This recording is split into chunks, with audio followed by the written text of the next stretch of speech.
নবদ্বীপের তৃণমূলের নেতার বাড়িতে বিদ্যুৎ চুরি, সেই বাড়িতেই হানা বিদ্যুৎ দপ্তরের আধিকারিকদের।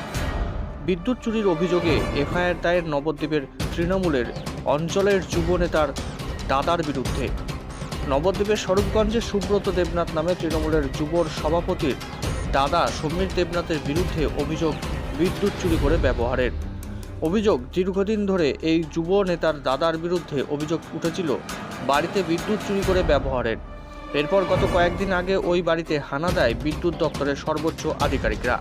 সেখানে দেখা যায় মিটারের আগেই প্রধান কেবল তার কেটে অন্য তার জুড়ে নিয়ে বাড়িতে গিজার, এসি সহ টিভি, পাখা, লাইট সবই ব্যবহার হতো।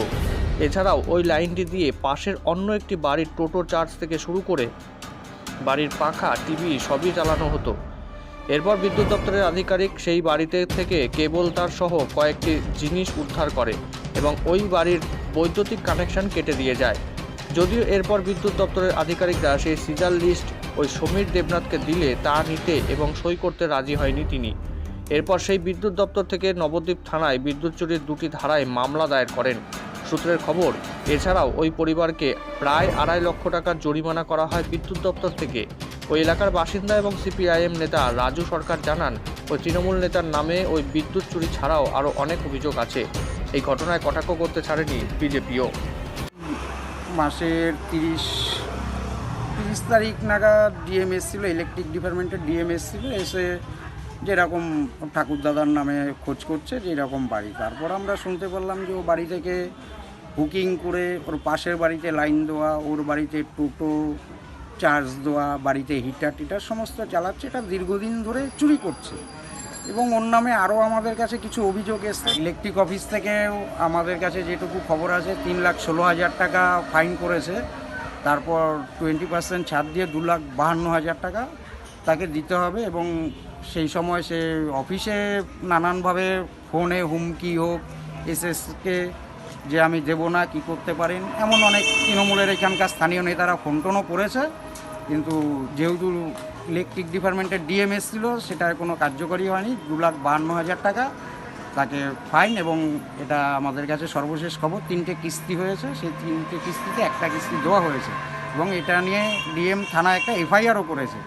আর এটা হয়তো উদ্যোগ হয়ে যেত, যেহেতু আমরা বিরোধীরা, আমি এখানকার স্থানীয় সিপিআইএম নেতৃত্বের একজন এবং রেড ভলেন্টিয়ার্স কনভেনার, তাই যেহেতু খবরটা আমার কাছে দিনের দিনই চলে আসে এবং আমার কাছ থেকেই খোঁজ নিয়ে যায়, সেহেতু আর এটা করতে পারেনি, নাহলে এটা ওই জায়গায় স্টপ হয়ে যেত। গোটা পশ্চিমবঙ্গের সাথে নবদ্বীপের সমস্ত তৃণমূলের যারা কার্যকর্তা আছে, এদের একটাই কাজ, সেটা হচ্ছে চুরি করে খাওয়া। তা সেটা পশ্চিমবঙ্গের সঙ্গে নবদ্বীপেও সেই একই কাজ চলছে। আর আমি ধন্যবাদ জানাবো যে যারা আমাদের হচ্ছে গিয়ে WBCL অফিস থেকে যারা ওনার বিরুদ্ধে অ্যাকশান নিয়েছে, তাদের প্রতি আমার ধন্যবাদ তাদের জন্য থাকলো। তার কারণ তারা একটা তাদের নিজস্ব যে ব্যক্তিত্ব, তারা ব্যক্তিগত দিক থেকে এই অ্যাকশানটা নিয়েছে। আর এটাও কতটা কার্যকরী হতে পারবে এটাও খুব সন্দেহ, কারণ তৃণমূলের ওপরের যারা আমাদের গার্জিয়ান আছেন, এখানকার বর্তমানের যারা নবদ্বীপের ভারপ্রাপ্ত দায়িত্বপ্রাপ্ত অভিভাবক, তাদের একটা ফোনে নবদ্বীপ থানাকে জানিয়ে দেওয়া হবে এবং নবদ্বীপ থানা তাদের বাইরে গিয়ে WBCL এর যারা আছেন তাদের প্রতি ন্যায় দেওয়ানো তাদের পক্ষে সম্ভব হবে না এবং তারা সেই তৃণমূলের চোরেদেরই পক্ষপাতিত্ব করবে এবং তাদের দিকেই পক্ষ নেবে এবং এক্ষেত্রেও কোনো সুরাহা হবে না। বর্তমান পশ্চিমবঙ্গ এই জায়গাতেই আছে যে যারা ক্ষমতায় আছে তারা চুরি করবে এবং চুরি করে খাওয়াটাই তাদের একমাত্র নৈতিক কাজকর্ম হয়ে দাঁড়িয়েছে।